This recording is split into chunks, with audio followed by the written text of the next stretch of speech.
All right, so here we go. Mastering. So a student of mine asked about mastering and wanted to know what exactly is it and what are the different metering tools and how do you do different things for it. So I just thought I'd address it.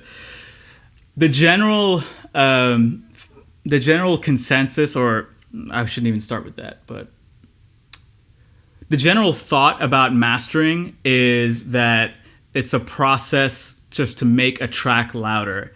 And that, while it can be true at times, is not like a very precise way of defining mastering, right? Because mastering is a lot more than that.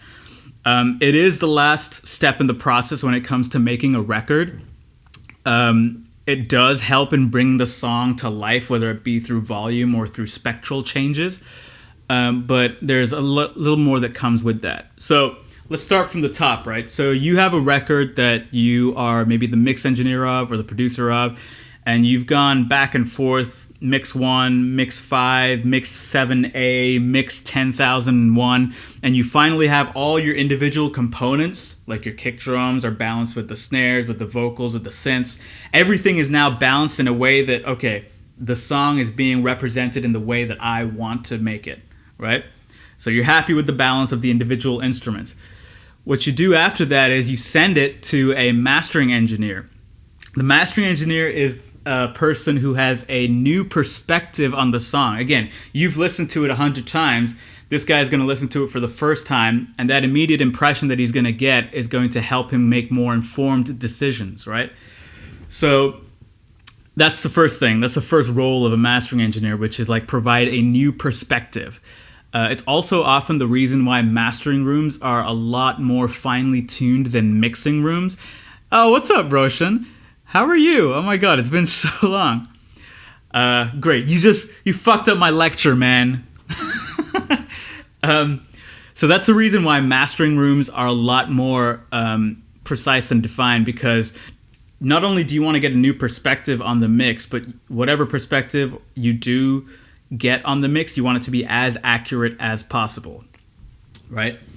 The next thing, or the next role of a mastering engineer is to bring the song to life dynamically and spectrally in a way that is suitable for the market into which it's going to be delivered. So what do I mean by that? If you have, say, a rock song, right? And you want to be able to... I know, I'm just messing with you, man. So if you have if you have a rock song and you want to be able to put it out into the world, iTunes, Spotify, CDs, whatever it is, right?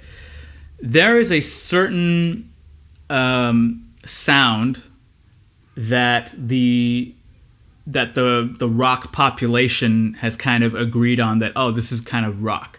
So to define that into very, very specific terms would take, a little bit of analysis. So it needs this much low end. The snare needs to be this much, transient information or whatever it is. The vocals need to sit out in a certain way or need to be buried in a certain way. So there's a kind of a general feel of like what a good rock song on the scale of whatever market you're into is going to sound like. The mastering engineer is the guy who understands the sonics of different genre markets and is able to make sure that the mix that's being delivered to him is going to be competitive in said market. So if you give the guy a rock song, he understands the general feel of what the rock genre is going for, and then he wants to make sure that your mix is going to be competitive in that. Because the worst thing that can happen is you put all this time and effort and love into a song, and it doesn't hit as hard, or it doesn't have the same spectral balance. It's like muddy or something, right? So you always want to have that final check before it goes out into the real world, and this is what a mastering engineer is. One of the mastering engineers' roles, and that again plays back into, if you've heard the mix 100 times, it can sometimes gray your perspective, or it can blur your perspective because you've heard it so many times. But a mastering engineer with a A mastering engineer who's listening to it for the first time will be able to objectively look at your song and the competitive market and be able to make decisions based on that, right? So that's another role. The next role of a mastering engineer, which again, all these roles kind of tie into each other, but the next role is to prep the song for the format or the platform into which it's being delivered. And that's more technical in terms of like how loud should something be and how how should one song flow into the next song, et cetera, et cetera. So for example, in order to cut vinyls, the master has to be to a certain spec. To cut CDs, it has to be to a different spec. And to cut to streaming, iTunes, Spotify, and all these things, it's a different spec. Just to touch on that, I don't know too much about vinyls, but I do know that, in order to cut the master vinyl, it needs to be a certain, the dynamics have to be a certain way. I don't know too much about vinyls because I'm not from that era. But for CDs, there was this thing called the Red Book standard. And certain things like, 44.1, 16-bit, certain amount of information had to be coded into the master disc so that it could be duplicated a bunch of times. And then streaming is like certain things. I think Spotify is 44.1, 24-bit. I think iTunes can do like 96K 24-bit. Anyway, there are various different parameters or specs that your master has to satisfy, right? And the mastering engineer is in charge of, hey, you gave me this mix. I have to make sure that the technical specs of this mix are suitable for the platform into which it's going to be delivered. Hello everybody who's here. I'm just making a video for one of my students who is asking about mastering. So far we've talked about mastering in terms of it's a new perspective on a mix, which is very essential. If you've listened to the mix 100 times, a new perspective is always great. It is a way to ensure that before you put out that mix into a certain market, that it's going to be competitive sonically in that market. And then the third thing is the mix compatible with the platform onto which it's going to be delivered? CD, streaming, whatever, right? Cool. Now, another thing the mastering engineer will do is check for any kind of errors. Like, there have been times where, like, you might have to go back and say, hey, mix engineer, I noticed that I can hear the vocal has an incorrect fade, or, hey, it seems like this snare hit seems to be 20 dB louder than everything else. Was that intentional, or is that some sort of artistic thing? Or is that something you want to fix? Because there are some things, when you get the mix, as a mastering engineer, there are some things you can fix, and there's some things that you can't fix. It's almost like the phrase, polish a turd in mixing applies to the mastering realm as well. So basically, if you have a really bad singer, it's going to be a little harder to polish that up and make them sound like a good singer. It's not impossible these days, and that's just the reality of it. So the mastering engineer will make sure that whatever is in the mix is correct in terms of what the artist wants to represent. And then the last thing I would say is, what's up, gatekeeper? This guy is a boss, and he's about to take over. He made his first beat. Okay. And the last thing that the mastering engineer does is encode various metadata onto songs, right? So when you asked what is metadata, it's things like ISRCs, which is International Standard Recording Codes, and that's what's responsible for labels and artists getting their royalty checks. It's basically a code that's encoded into the song that's tracked by all these PRO companies like the ASCAPs and BMIs, and they say X number of dollars, or this ISRC was streamed X number of times, which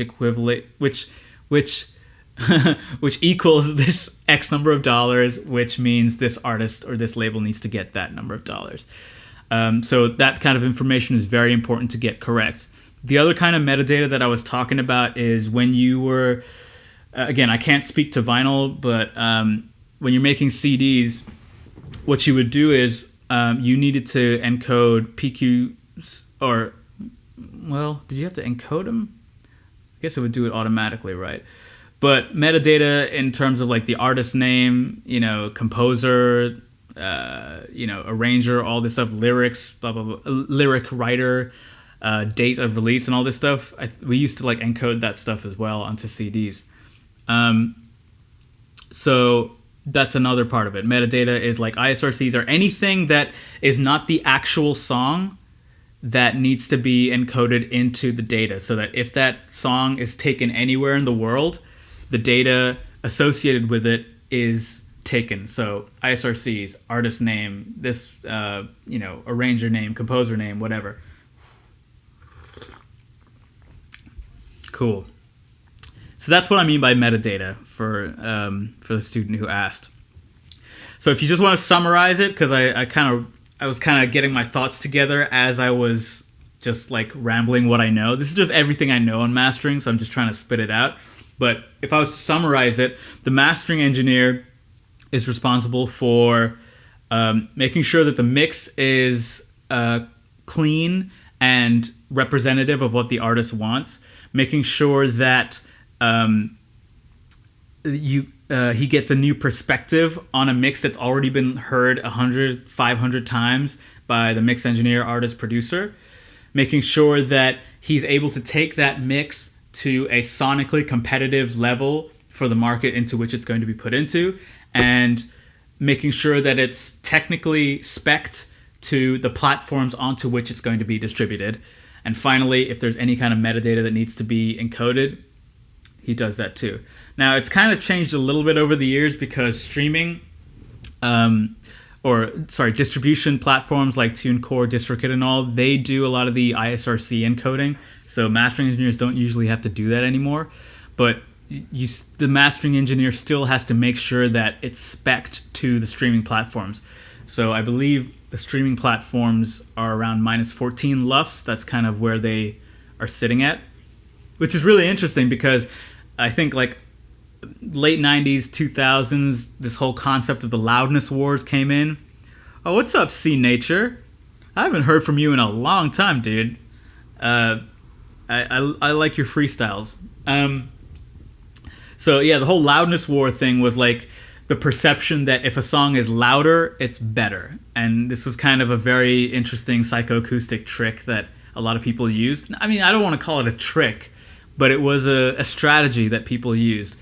Now with streaming, especially with the penalty with the penalty system that Spotify and all have put in, it's like you can't have your masters louder than a certain point, or else they will reduce the level of your master to a standard, which is now minus 14 LUFS. What's up, Francesca?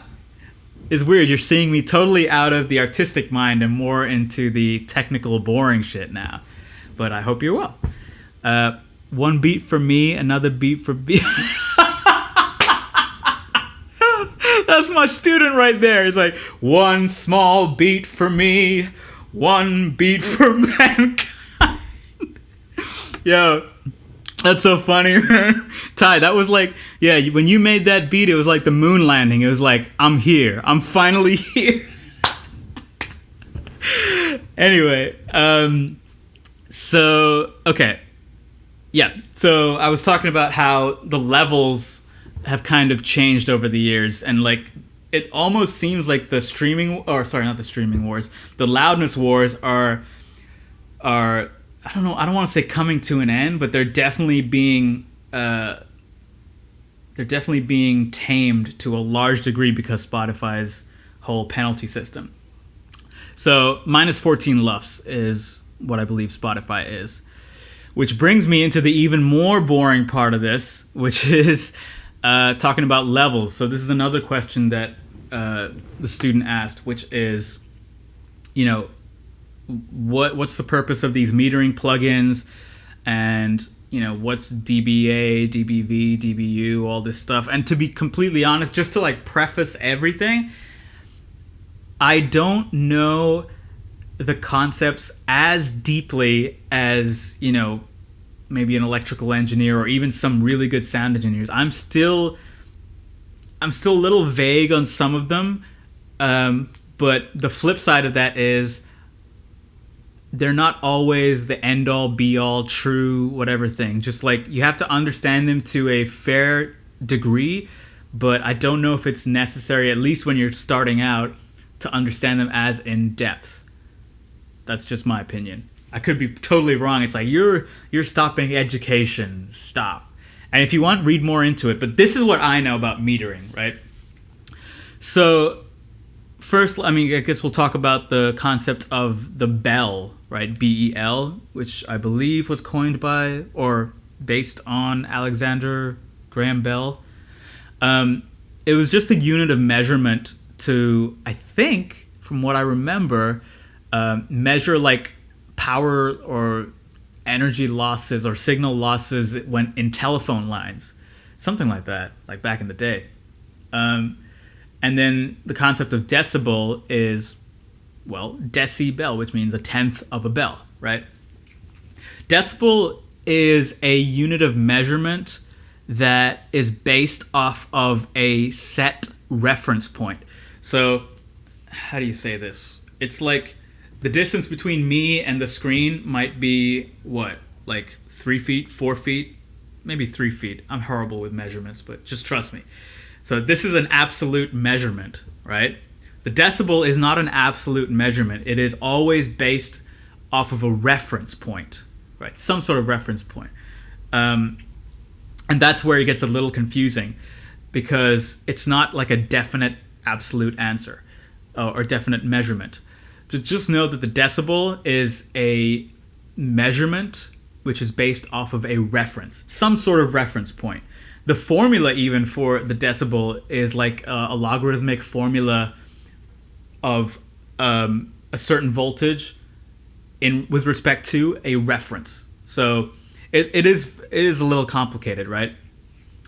The most common dB or the most common decibel that you hear of is the dBu, which is or the dBV, which the dBu I believe is set to the reference of 0.775 volts.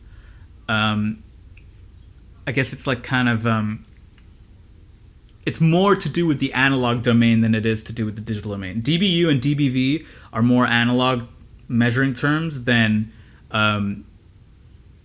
digital. In the digital world, we have something called dBFS, which is decibel full scale.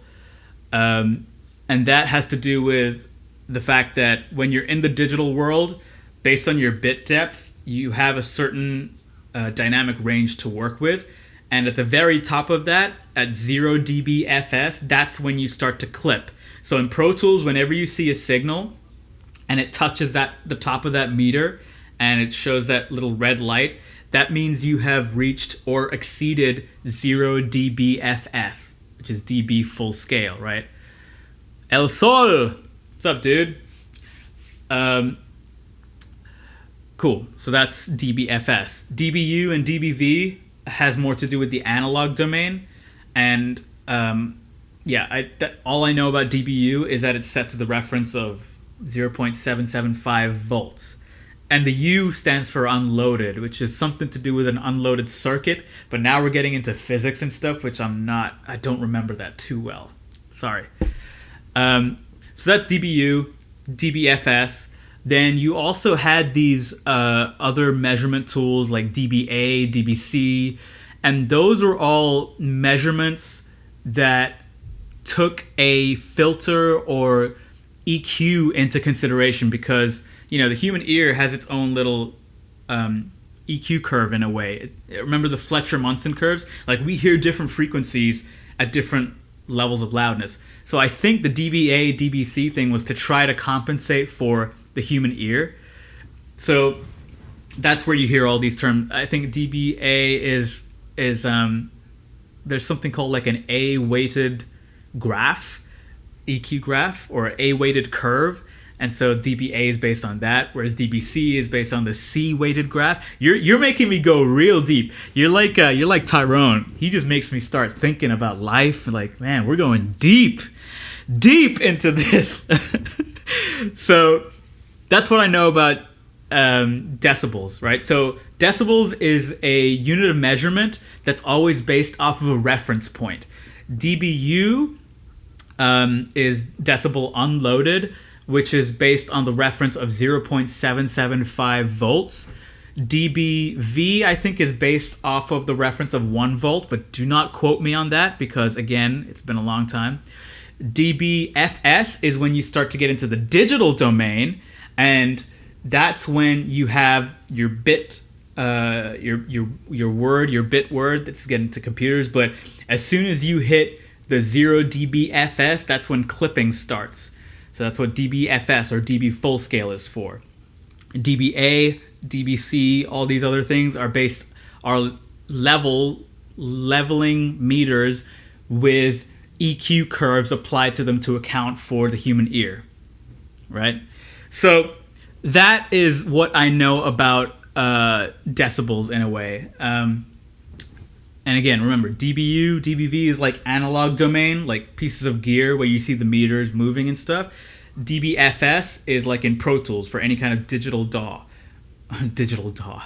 Any kind of DAW, right? Is it better to mix and master with speakers instead of headphones? Speakers are always better because the sense of depth and width is way more accurate on speakers than it is on headphones.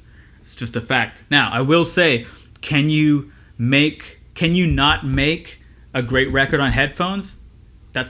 Of course you can. Where there's a will, there's a way. It's like if you only have headphones, you can make a great record. Not denying that. I've heard great mixes from people who were on tour who didn't have access to speakers, who made unbelievable mixes. But if you want to get more accurate in terms of what you're actually hearing, I promise you there is a huge difference between speakers and headphones, and speakers definitely give that detail in depth and width. Headphones are really good when you want to hear the tiniest detail in the mix, like if you're editing a vocal, if you want to hear like tiny mouth noises or stuff like that. But yeah, I know, but you have to make it sound nice on speakers. Well, yeah, that's kind of the job of a mix engineer. Is like not just speakers. You have to make it sound good everywhere. Everywhere. That means headphones, earbuds, car, laptop speaker, phone speaker, everywhere. And the best way to do that is to first understand what a good mix actually is. That's one. Next, to understand your listening environment. This is what I always say. Whether you're working on headphones or you're working on speakers, you have to understand your listening environment to the highest degree in order to understand that. If you understand that, then you'll be able to translate that to every other speaker out there. Another thing that you should do is have reference tracks. Reference tracks are like, there are some tracks that you know inside out. Like, you could wake up in the middle of the night fucking, dazed out of your mind, and somebody could ask you, hey, do you know what happens at this point? You say, yep, I know that. If you have reference tracks, I highly recommend to study them from a sound engineering, spectral, dynamic perspective and really understand the mix. And then listen to your songs and try to emulate that the best way you can. Like, does your song have the same amount of low end? Does your song have the same amount of high end? What's the balance between the vocals and the kick? What about the snare and the synth? Like, all this stuff. You have to really dissect something to really understand it. But yeah, that's what I would say about that. So, back to dBu, dBV, dBFS. So those are all the different types of measuring, leveling meters, right? Now, the cool thing about these things is that they actually measure the electrical signal or the digital signal inside whatever the DAW or the piece of gear. And that's really cool. But the problem is, which I kind of touched on before, is that they do not account for the perceived volume that we experience as human beings. What we hear and what shows up on a dBu, dBV meter is not exactly correlated. And that becomes a real issue when you try to quantify loudness, because loudness is a perception. We perceive things as loud, right? So they're trying to figure out, like, how do we measure this kind of thing? Now, the one thing you have to know about loudness is it is not based off of peaks, right? Peak is like transients, like little spikes in the audio, right, that kind of reach their peaks. Volume, as we perceive it, is based more on the average level or the RMS level, which is more to do with dynamic range and frequency. So the thing about frequency is that because of the Fletcher-Munson curves, or rather, having being documented in the Fletcher-Munson curves, we realize that we're sensitive to different types of frequencies. So, certain low frequencies we perceive at some loudness, and we're more sensitive to like 1K to like 5K-ish, because that's where the speaking voice is. And as you start to reduce dynamic range, you start to perceive things as being louder. That's why a lot of the EDM stuff seems so loud and so fucking punchy, because the dynamic range is so small that it just really blows you away. So that's the thing. It's not peaks, it's average level or RMS level that you need to worry about when you think about loudness. And you have to think about EQ, like different EQs or different EQ curves have different effects on loudness as well. And this is all stuff that the mastering engineer knows and applies, right? Now, the thing is, how do we measure all that stuff?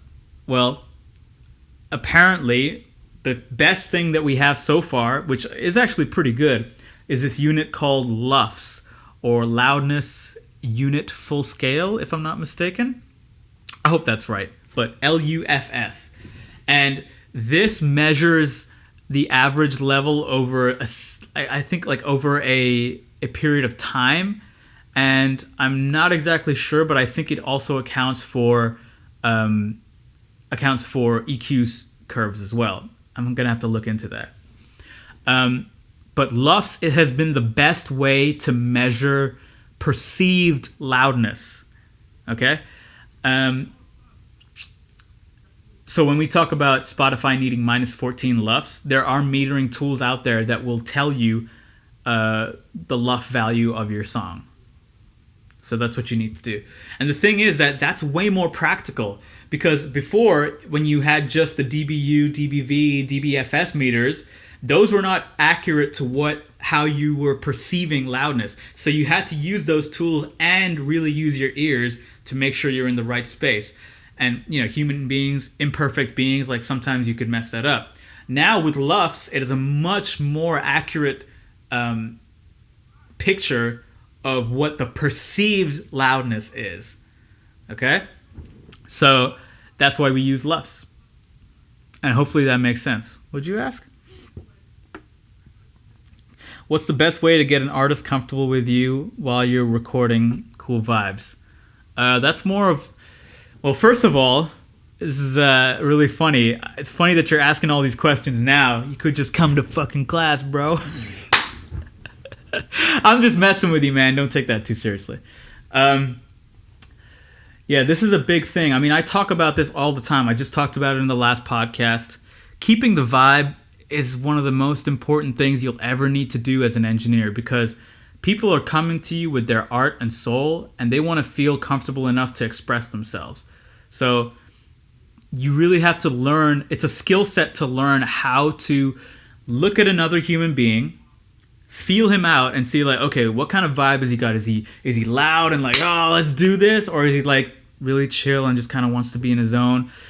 It's a very, very, very unique skill to develop, and it takes a lot of time, okay? Mm-hmm. So the way I would say to practice this is just start talking to regular people and try to mirror their vibe. Like, even with you and me, right? When we're talking, it's like, try to mirror what I'm doing and try to see if we can get into that space. It's all a part of building relationships as well. Get good at building relationships. Go to shows. Just talk to people. Go to industry events. Just start talking to people and vibing with them. Don't try to be there like, hey, this is me, check me out, blah, blah, blah. Or don't do that. Try to figure out that energy between you two. And then when a client comes, feel out that energy. Feed off of it. Feed into it as much as it needs to, and then back off when you don't need to feed that energy, right? Yeah, that's what I would say. That's how I would say that. And I think that's everything I had to say about mastering. Hopefully that all made sense. I know it's very complicated, but if you have any more questions on this, please follow up. If you have any other questions based on anything else, hit me up anytime. Okay? And yeah, let's leave it at that.